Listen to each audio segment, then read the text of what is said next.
Welcome to Live Life Well with me, Nikki. I'm super excited about today's guest. She has been an absolute life-changing element of my life and where I am today. And she's like my secret weapon. So I'm very excited. Welcome, Steffi, to this podcast. I'm so glad that we finally get to do this. I'm super excited to be here. Thank you, Nikki, for the invite. And I mean, you just as much an inspiration for me because I mean, you are my 5 a.m. client, my only 5 a.m. client.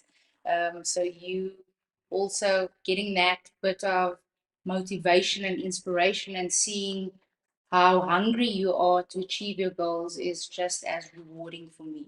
So. So that's going to be like the stuff we're going to talk about. But even before we get there, I want you to tell people who you are and what you do and why you do it. And then I'm going to tell them how you're my secret weapon. So, Nikki, I don't know, we've had ample discussions about my fitness journey, where I started. I mean, I started competing at the age of 6, and I've always been purpose driven from a very tender age. It was never about participating, but it was about competing because for second place is first place for losers. I also said that on Survivor, my first when I'm on the first season. That's my motto because there's just no other choice.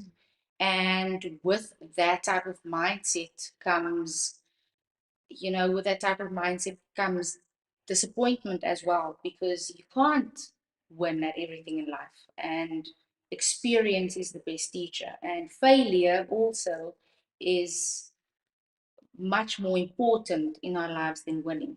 If everyone won, then there would be no lessons. There would be no reason to improve and to work harder. So I've been an athlete. I've done wrestling.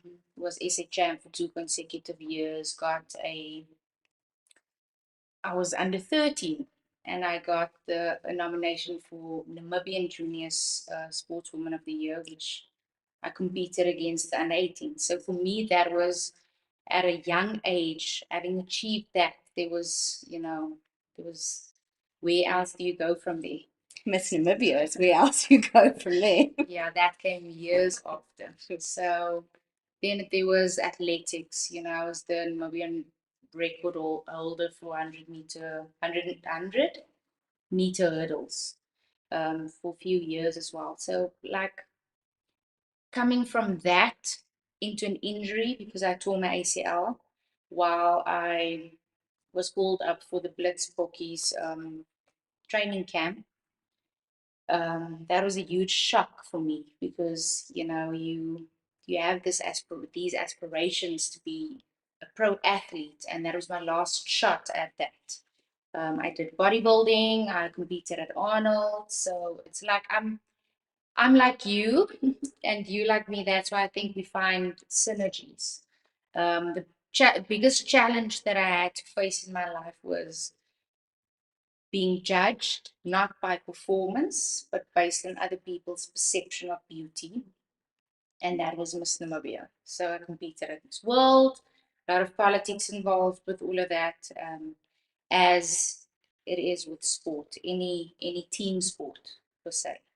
So I mean, it's important to throw yourself into the deep end and just make sure that you've got the tools to swim. So, I mean, I suppose those tools that you're talking about are part of what I describe as my secret weapon. Because, I mean, when I first reached out to you, you were the celebrity to me, being on Survivor, and you were Miss Namibia, and you were this athlete. And I thought, you know, if this woman intimidates me, she's someone that I aspire to be like. And like I reached out, and you weren't at all how I imagined. What did you imagine? Because a lot of people have this, you know, I don't know if this is the right platform to speak about that, but it's been said that I've got this resting bitch face, which I actually don't. And you also have that, but it's just because you're serious and you're very committed and you're driven. And especially when it comes to training, I'm there to perform a specific task, and there's no goofing around or fooling around because it is my work. It's just, so in that aspect, in that space, I'm a totally different person than outside the gym. So, I mean, I think that what I expected was a lot of what I see around me at the gym is people who look good, but what they offer is not necessarily like matching in terms of like the input versus output. And I've been very privileged to have many like people, trainers in my life that are as devoted to me, like growing and improving, as they are to themselves. And I feel like that's what I found in you, someone who is just like deeply invested, and I'm like that. If I have a client that gives me 100%, I match that 100%. And I get demotivated when I've got a client who's giving me 5% because I need to only match that 5%, and it's just so difficult for me because I'm just not wired that way. Yeah, but also when we speak about that, we can speak about energies. You know, you match people's energy. That's why when I've got an enthusiastic client at 5 a.m. in the morning, it makes the rest of my day so much easier because this person knows why she is here, because she's committed to the time slot, because she knows, if I put in 95 or 100% effort, then that is what I'm going to get in return. And that is why I always said that because I studied sports science. I went through the real process of being a professional. I didn't just do a 6 month personal training course because I wanted to work with elite athletes, and that was what I intended to do. Like myself. Yes, you are the only elite personal athlete or client that I've got that could compete, because of the mindset that you've got. So many other people train for leisure, and they've got this aesthetic aspiration, and for me it's all like it starts with performance, and that's why I focus on all the components that go along with performance, and aesthetics is just the byproduct of looking at of feeling good, and being functional. I was just thinking, as you were talking about when you didn't want to be judged by just aesthetically, and the work that you do is not just about making someone look aesthetically good. It ties so much into the work that I do and the struggles that I've had personally around the self-hatred, just really not liking anything about myself internally or externally. And As a personal journey. for sure. And now finding someone like you to help me like really grow the part of my recovery process that's about honoring this body after so much abuse that I've put it through. Wow. And the destruction and enjoying it. I mean, there's mornings where we laugh and we giggle and we get like, funny looks from everyone else in the gym. I feel the difference in my day when I haven't had a session with you, and just my mood, it's really low, often very angry. That the way to start my day, for sure. It's something that, I mean, I've seen quite a few clients your way that you've really helped kind of change their process of getting into that routine of exercising and eating well and being in a space of self-love as opposed to self-loathing. And I think that that was the synergy that I found with you. The problem with, and I don't want to, generalize trainers, but the problem with other trainers are they just focus on the physical aspect of training. And for me, it's body, mind, and soul. So I've seen so many people while training, people come to me for different reasons, for healing.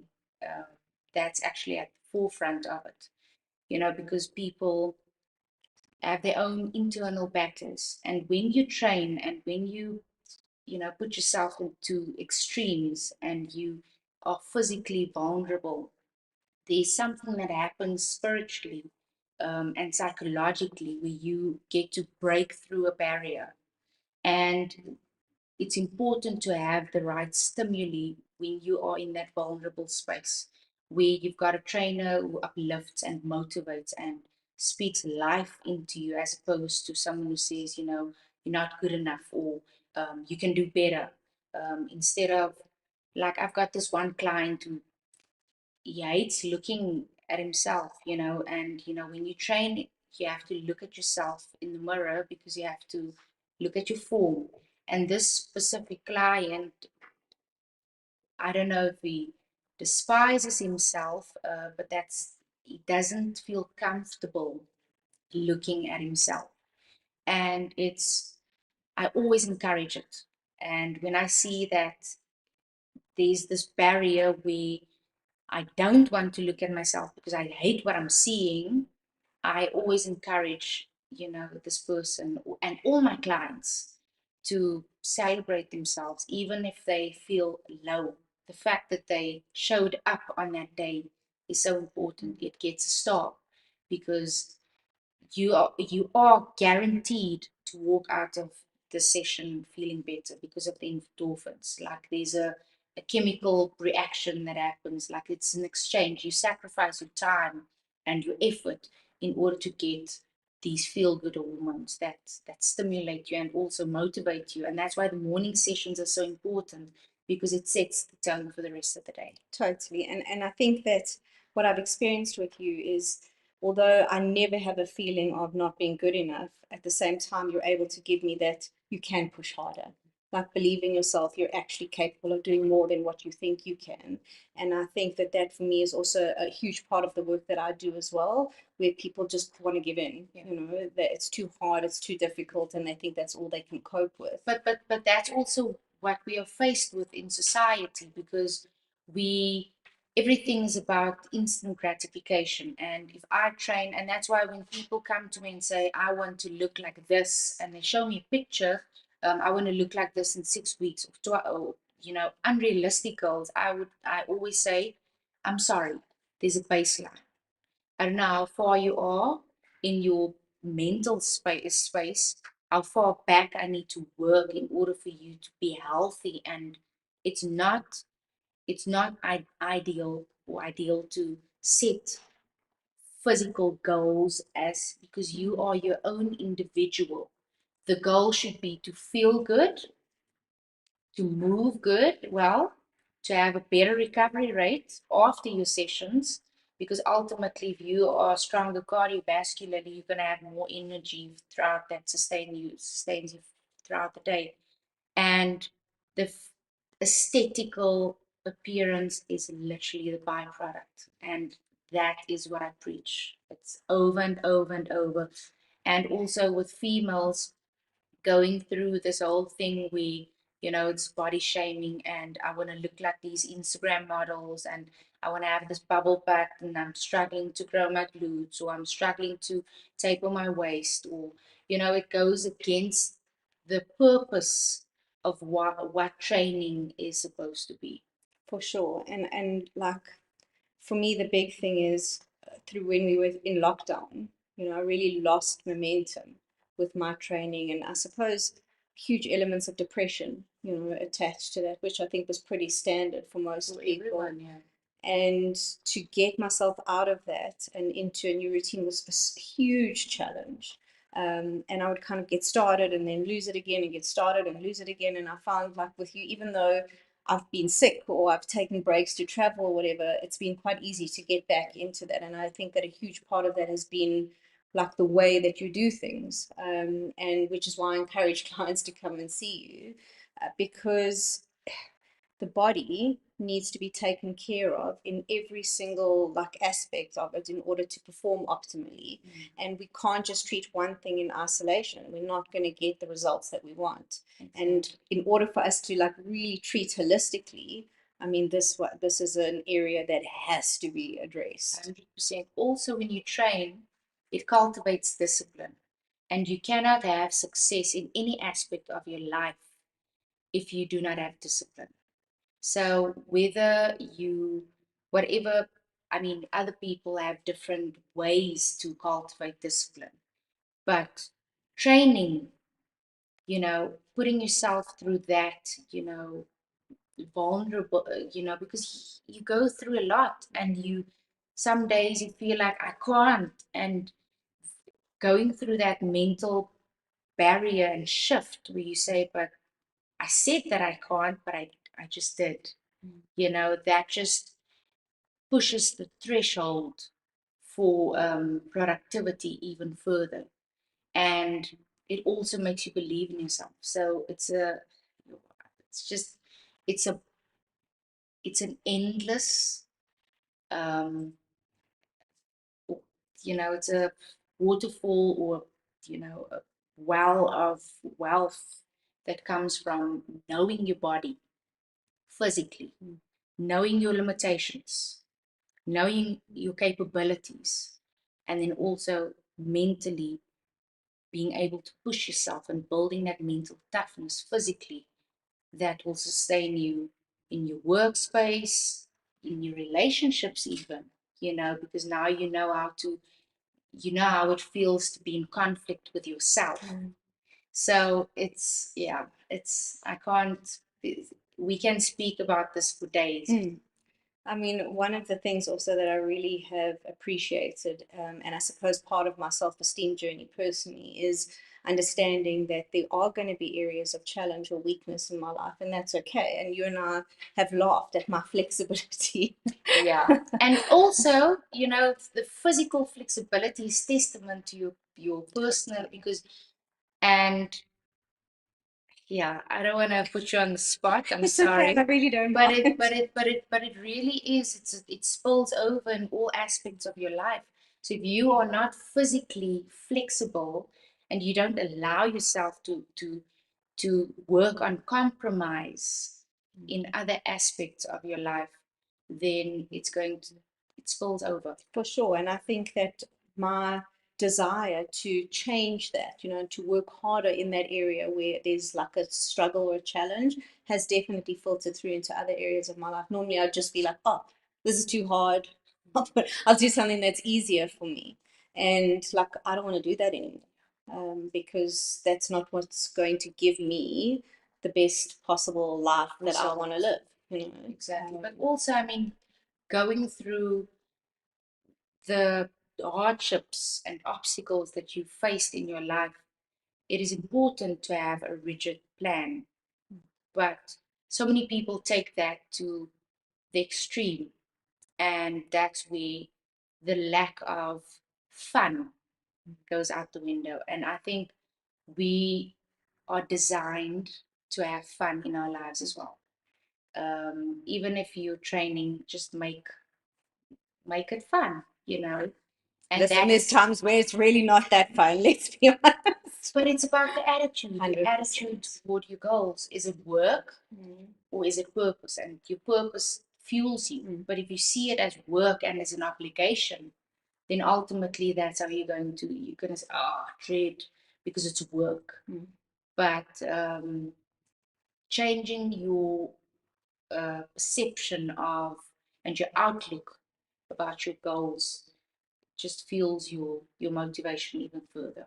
Totally. And I think that if my desire to help my clients feel powerful, like there's nothing better than like doing something that you thought you couldn't, or to like do heavier or longer or whatever it is, to feel like, I'm powerful.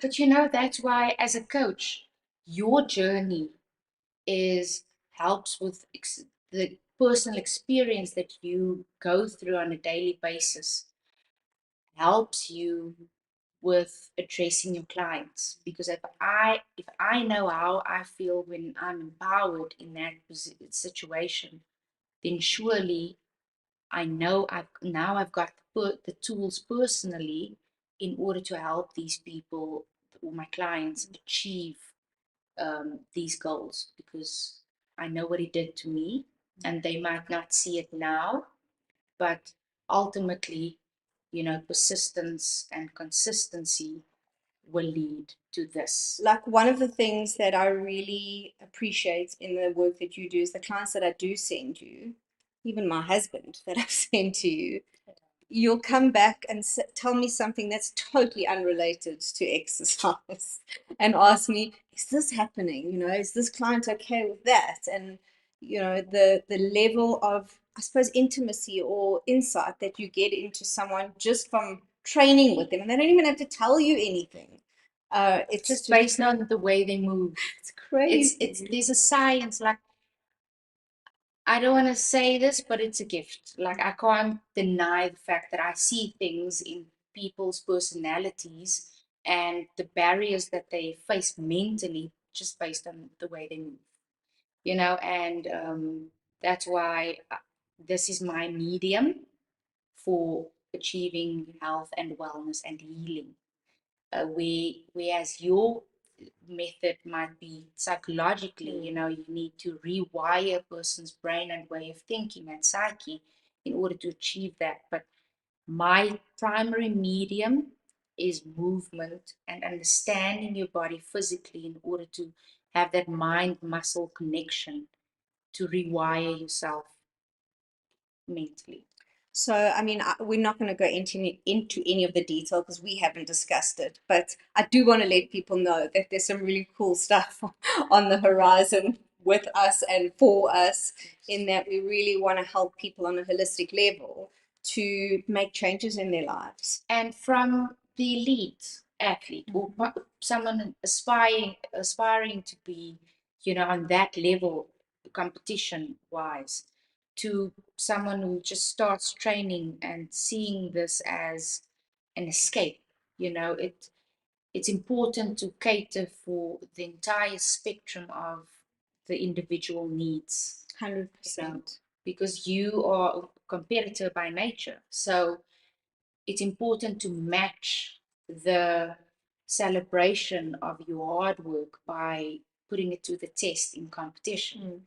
Whereas someone else training for leisure is, you work hard and you see results and that is enough. But for other people, it might not be enough. So you need to match the level of work ethic in order to serve the person's individual needs. Yeah, and I think another like point of alignment, and from my experience, is that people are looking for something, a healing aspect in relationships when they have a coach, whether it's a physical coach or a mental coach.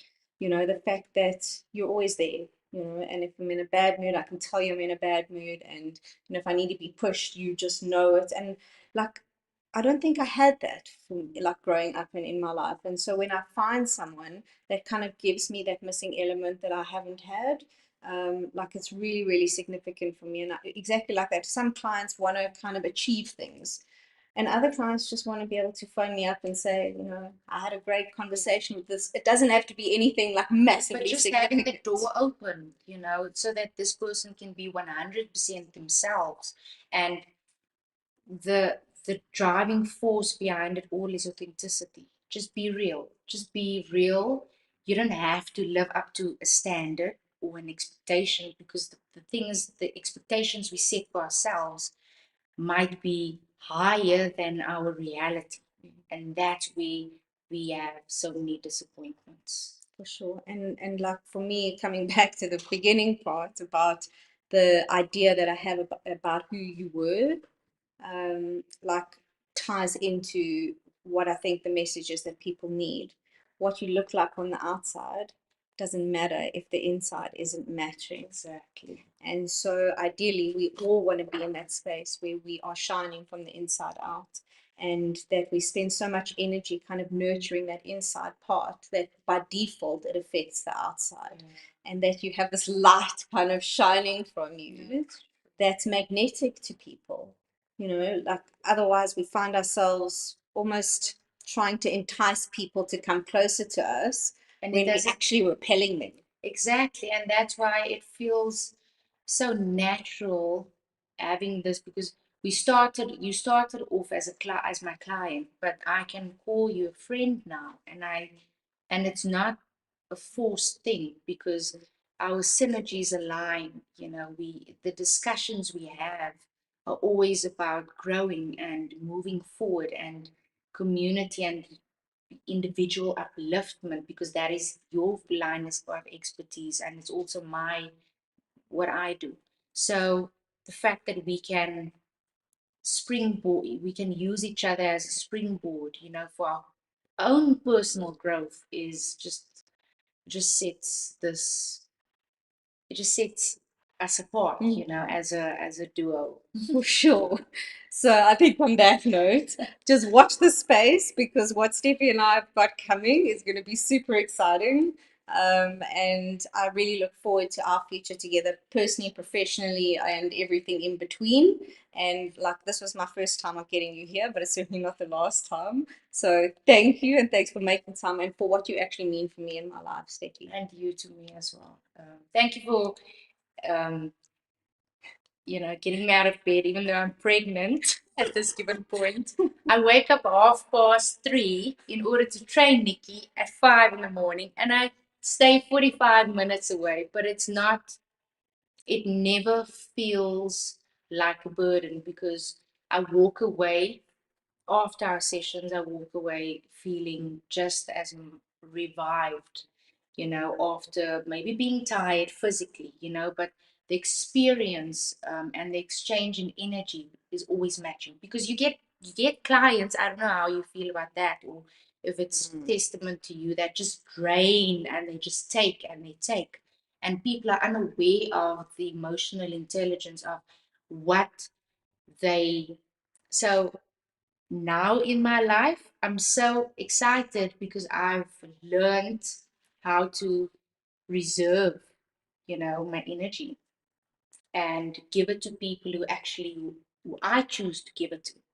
And so many people are unaware of them just being takers, emotional, leeches or thieves. And in general, family, friends, colleagues, Most.